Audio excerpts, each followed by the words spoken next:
Well, welcome to this episode of Sooner Legends Podcast. I'm your host, Mike the Legend, and I hope you are enjoying opening weekend of football this weekend. Georgia defeated Clemson, and Texas and Colorado State going on right now. Vanderbilt defeats Virginia Tech in overtime, so a lot went on. So today I'm going to be discussing Oklahoma defeating Temple 51-3, but as the title states, it was the good, the bad, and the ugly. Yes. I watched that game last night and we'll just get into it. Thank you for pulling up to your channel, to the channel and joining me today. Um, I'm your host, My Legend, and thank you for pulling up the Sooner Legends podcast. Uh, If you don't mind, if you're new to the channel, new to the family, think about jumping out and hitting that red subscriber button. Turn on your post notification bells. That way you won't miss any content that I will be uploading. Could you give me a like and a comment? Because it helps content creators such as myself push the algorithm of YouTube. And also, could you share the video? Because sharing is caring. Well, like I state in my title, our win last night, 51-3. It was the good, the bad, and the ugly. The ugly was our O line after Bryson Hickman went out with I think it's a high ankle sprain, as it was reported. It seemed like that what little spark we had in that O line fizzled, and we struggled. From what I seen, Spencer Brown and Michael Tarquin have concrete shoes. They they got exploded off of blocks. Uh, kept got JA sacked a couple of times. It was bad. I'm thinking them two need to be on the scout squad. Next man up. Now, I'm not doom and glooming, but after seeing what I seen last night, I do have some questions about the O line. I really do. That that that just shocked me last night. That, but I have seen worse offensive lines at Oklahoma. 2005, 2009. Them were probably, I think them two were worst offensive lines that I had seen in the 2000 era and up. And so they was bad, but they wasn't that bad. And also on the ugly side, I don't know his name right offhand, but that number 44 that costed us two penalties last night, that was uncalled for. There seemed to be at times some undisciplined play with us, getting unnecessary flags and all that. I I hope we get that shored up, and that's not going to be a menace to us going into more competition. And guys, like I said, I'm not on the Bill Bedenbow hate train, but we need to get we need to get that offensive line shored up and gelling in a hurry, because Tennessee is going to be in Norman in 3 weeks, and they've got a pretty decent defensive line. I'm not going to say decent. I'm going to say they're pretty damn good. So we need to. Bill Bedenbow needs to dig in way down deep into his bag of tricks and get some guys in there who can at least keep know how to block and know how what decent footwork is.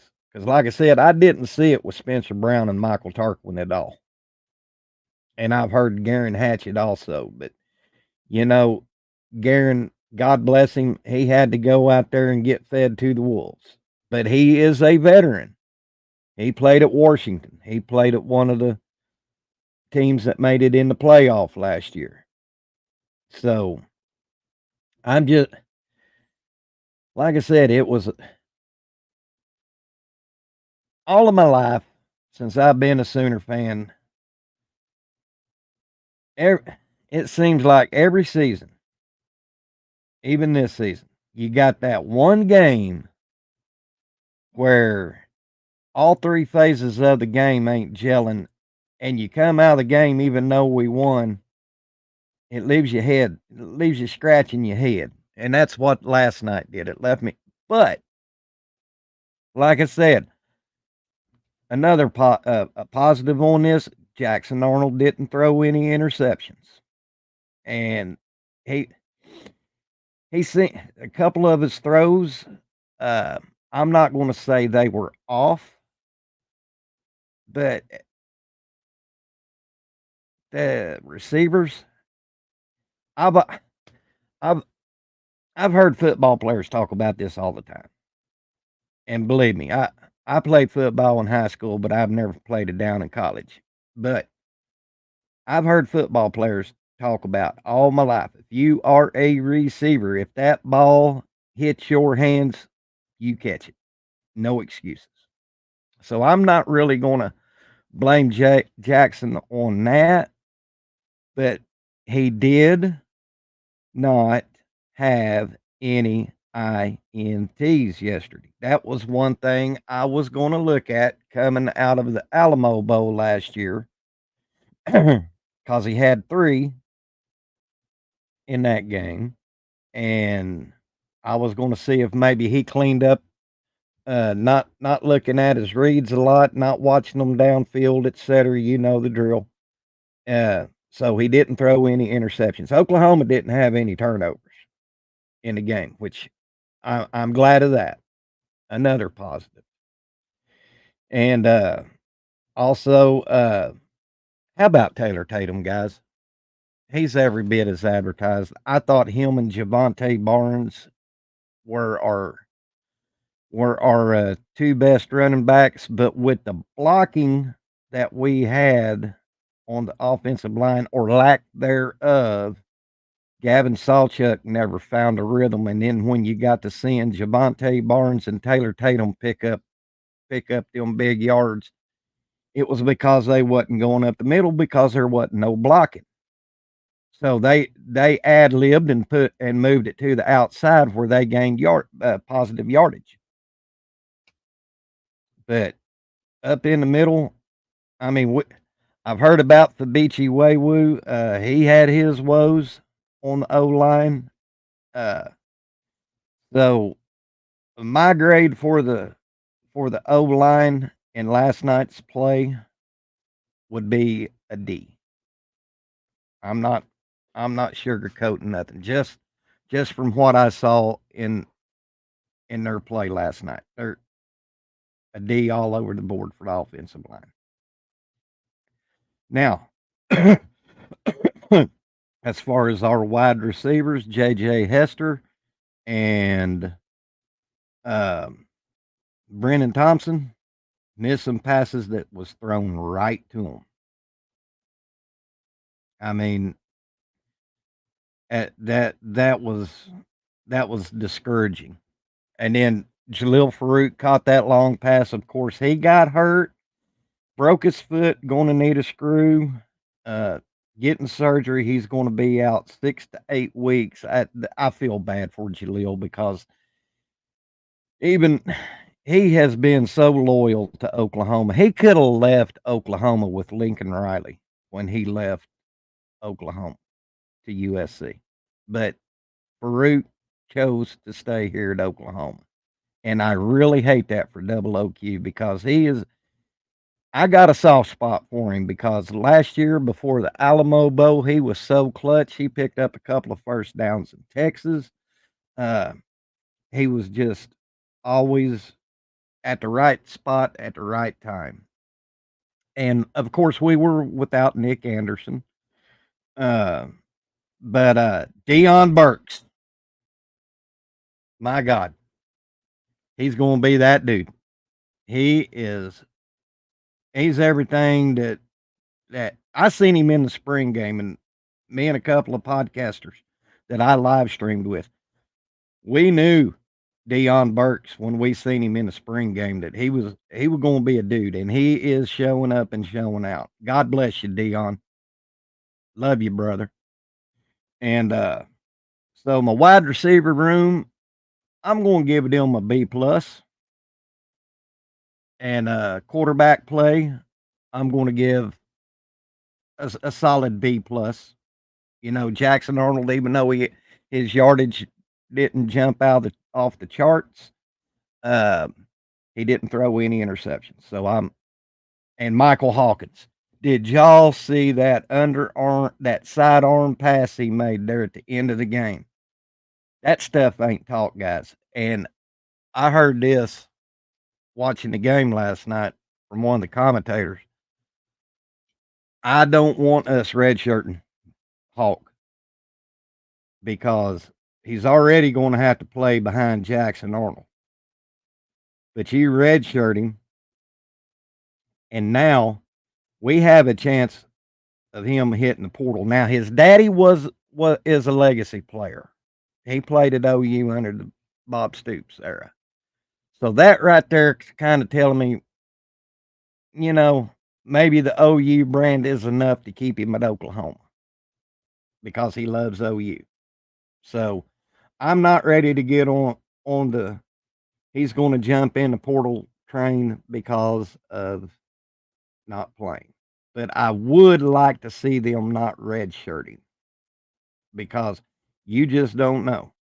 And believe me, we're going into the SEC. This is going to be some tough competition, and things can happen at any time. But from what I seen from Hawk last night, if he's called upon, God forbid, knock on wood, Jackson goes down, I will feel comfortable with Hawk just from what I seen of him last night. And there again, the young man runs and picks up a first down and extra yardage, and we get flagged for either holding or ineligible man downfield. I can't remember, but undisciplined guys play discipline. So, and as far as the running backs, I'm going to give them a solid B plus, because, like I said, it wasn't there up the middle, but they had to improvise, and I was really impressed with it looks like Barnes is back to Barnes his freshman year. Y'all remember in the Florida State Cheez-It Bowl, him and Gavin Sawchuk. But I look for Gavin Sawchuk to have a good year. So, but from what I've seen in Barnes and Taylor Tatum in the run game, B plus. Wide receivers, B plus. Tight end, I'm gonna give them an A.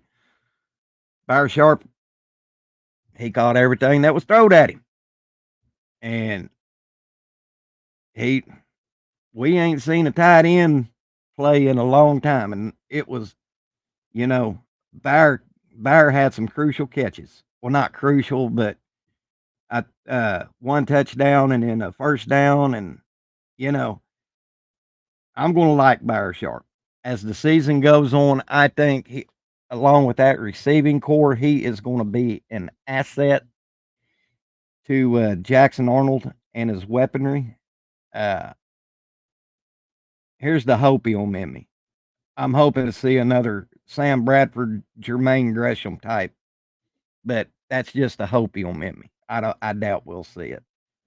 So tight ends get an A from me. So let's switch it over to the defense. My favorite position of the ball, all across the board. A defensive line, linebackers, secondaries.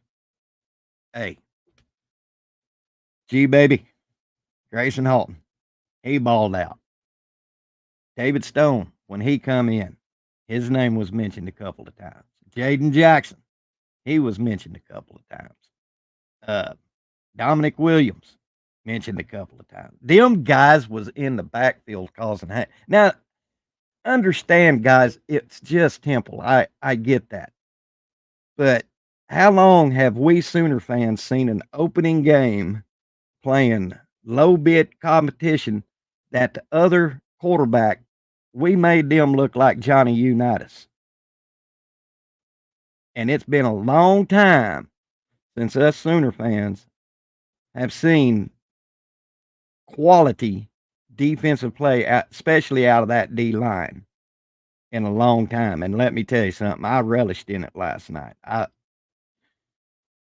As bad as our offense looked at times, I'm like, yep, our our defense. And so, uh, defensive linebackers, uh, Kobe McKenzie, he he come in and stopped a couple of runs. Kip Lewis played good. Danny Stutzman, he's always our spark plug. But this is what was mentioned. Uh, I can't remember what podcast I was watching, but our defense showed up and showed out, and Danny Stutzman wasn't in. I'm not saying this in a bad way, but he I think we didn't need to rely on him, and Danny is good, and his name was mentioned a few times last night. But it was our defensive line that was causing that hate and discontent. And you know what? I went back and looked at that play last night, and y'all can call me a homer, y'all can call me what you want, but Billy Bowman intercepted that pass. When he had possession when he hit the ground. The ground can't cause a fumble. He had possession of it. I just think the referees was trying to keep the game low. But I digress. Billy Bowman, Peyton Bowen, that defensive backfield in the corners and the free safety and strong safety, we're money there.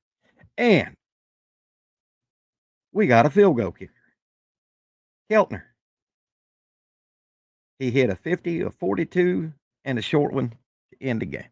Or not to end the game, but he had two long ones and one short.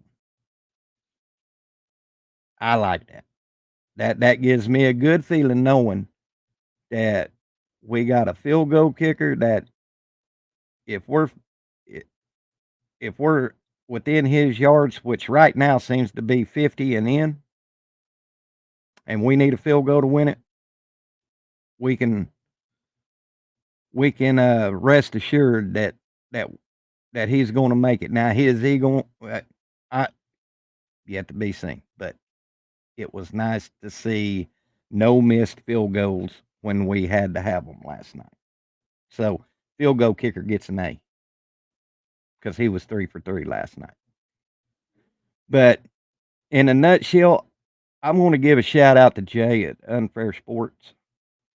I listened to his podcast this morning, and it made sense to me because I wasn't ready to jump off a cliff. I wasn't ready to be a Debbie Downer, but he answered some questions that I had that I really didn't want to ask any of the other podcasters because I would get 50 million different ways of. And Jay has always been able to explain it, not to me personally, but through his video. Is we played vanilla. We had and with the way our defense was playing, why would you want to open up the playbook? Makes sense. Play vanilla. And also, they was like Jay said in his video, uh, they was wanting to see what Jackson could do in the middle of the field. We already know what his deep ball is, so they wanted to see how his uh, how the middle of the field was going to treat him. Now his receivers didn't do him any justice last night. God bless him. But after Jay said that, it made sense to me. And in a nutshell, I'm not going to let this one game define how OU is going to look this season. I'm not I'm not gonna start really digging and diving until SEC play. Now we can't overlook Houston and Tulane. It's gonna be bigger competition coming up. We do need to get some we need we need to light some fires on that offensive line going against Houston and Tulane. We need to get some kind of protection for Jackson. We need to get some kind of run blocking. We need to get guys who can move their feet, who can hit hard in the pad, stay on their block. I mean, it what I hate going back, but last night you didn't see it. But like I said, I'm not ready to jump on that wagon yet. This is one game, first game of the season. We got a lot of chess pieces to play with, and that's what Bill Bedenbow does. He don't play checkers, he plays chess. So, believe you me, they in that locker room, they gonna watch the film, they gonna hit the practice field, and they gonna Bill's gonna find his right mix on that all that O line before it's all said and done. I can almost guarantee it.